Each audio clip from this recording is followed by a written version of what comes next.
Brazil Costa Rica ম্যাচের সেরা খেলোয়াড় সম্ভবত ছিল রেফারি। এমনটাই দাবি ব্রাজিল ভক্তদের। তারা মনে করেন রেফারির কাছেই মূলত হেরে গেছে ব্রাজিল, কারণ শুধু কোস্টারিকা নয়, ব্রাজিলকে খেলতে হয়েছে রেফারির সাথেও। রেফারির রং অফসাইড কলে নিশ্চিত একটা গোল বাতিল হয়েছে আজ ব্রাজিলের। একটা পটেনশিয়াল পেনাল্টি থেকে বঞ্চিত হয়েছে দলটি। ফলাফল কোস্টারিকার সাথে 0-0 গোলের ড্র। আর এই ড্র দিয়েই শুরু হলো ব্রাজিলের কোপা মিশন। কেন যেন এরকম বড় আসরে ব্রাজিলের সাথে সবসময় অন্যায় করেন রেফারিরা। সবসময় সিদ্ধান্ত দিবে ব্রাজিলের এগেনস্টে।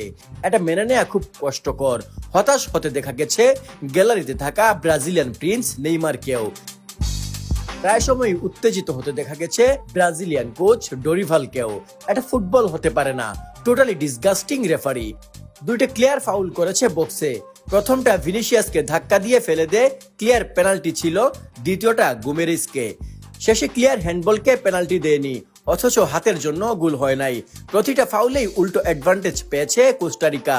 এমনকি ম্যাচ শেষে টিভির সামনে বসে থাকা ফুটবল এক্সপার্টরাও এটা নিয়েই কথা বলছিলেন।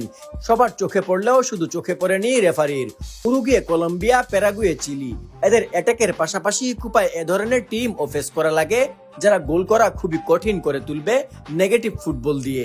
পিচের রাফ কন্ডিশন আর রেফারিদের রাফ ট্যাকেল এলাও করার সাথে অপোজিশন এর বাস পার্কিং অ্যাটাকিং ফুটবলের জন্য কঠিন, এবং এজন্যই কুপায় গোল অ্যাসিস্ট করা যথেষ্ট কঠিন।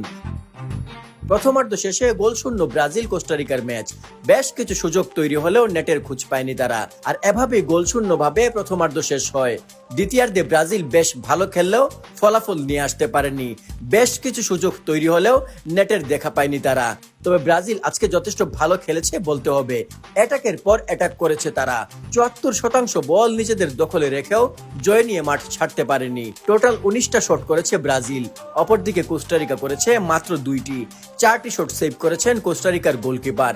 9টি কর্নার কিক পেয়েছে ব্রাজিল। অপরদিকে কোস্টারিকা পেয়েছে মাত্র 1টি। কিন্তু তারপরেও দুর্বলতা ছিল ব্রাজিলের। দুর্বলতা ছিল ফিনিশিং এ। অবশ্য ব্রাজিলের ফিনিশিং এর কথা আর কি বলবো। এমন খেলা দেখতে দেখতে ব্রাজিলের ভক্তরাই হতাশ হয়ে যাচ্ছেন।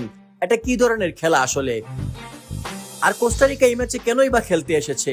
তারা যেন ভুলেই গেছে ফুটবল গোলের খেলা। এই গোলের খেলা ফুটবলকে তারা বানিয়ে দিয়েছে গোল বাঁচানোর খেলা। নিজেদের ডিবক্সের আশেপাশে বাস পার্ক করে রেখে দিয়েছিল। ব্রাজিলের কথা আর কি বলবো।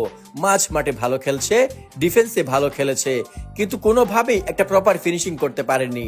রিয়াল মাদ্রিদের হয়ে সদ্য চ্যাম্পিয়ন্স লিগ খেলে আসা ভিনি রদ্রিগোদের মিসের নমুনা দেখলে আপনার নিজেরই মন চাইবে নিজের মাথার চুল ছিঁড়ে ফেলতে। অনেকে হয়তো বলবেন, কোস্টারিকা যেভাবে বাস পার্ক করেছে তার মধ্য দিয়ে কিভাবে গোল দিত ব্রাজিল। ভাইরে, কোস্টারিকা একটা ছোট দল, তার হাতে তেমন কোনো অপশন নেই। তারা চাইলেও ব্রাজিলের সাথে জিততে পারবে না, কারণ তাদের দলে ভিনি রদ্রিগোর মতো সেরা খেলোয়াড় নেই। তাই তারা ডিফেন্সিভ খেলবেই, এটা তাদের টেকনিক। কিন্তু ব্রাজিলের মতো দলের উচিত ছিল এই অবস্থাতেও গোল বের করে নিয়ে আসা। ব্রাজিল সেটা করতে পারেনি। এখানে পুরো ব্যর্থ তারা। ভিনি রদ্রিগোর প্রতি কেবল হতাশাই বেড়েছে, আর শঙ্কা দেখা দিয়েছে ভক্তদের মাঝে। তাদের মনে এখন একটাই প্রশ্ন, এই ব্রাজিল আসলে কতদূর যেতে পারবে এই কোপা আমেরিকায়?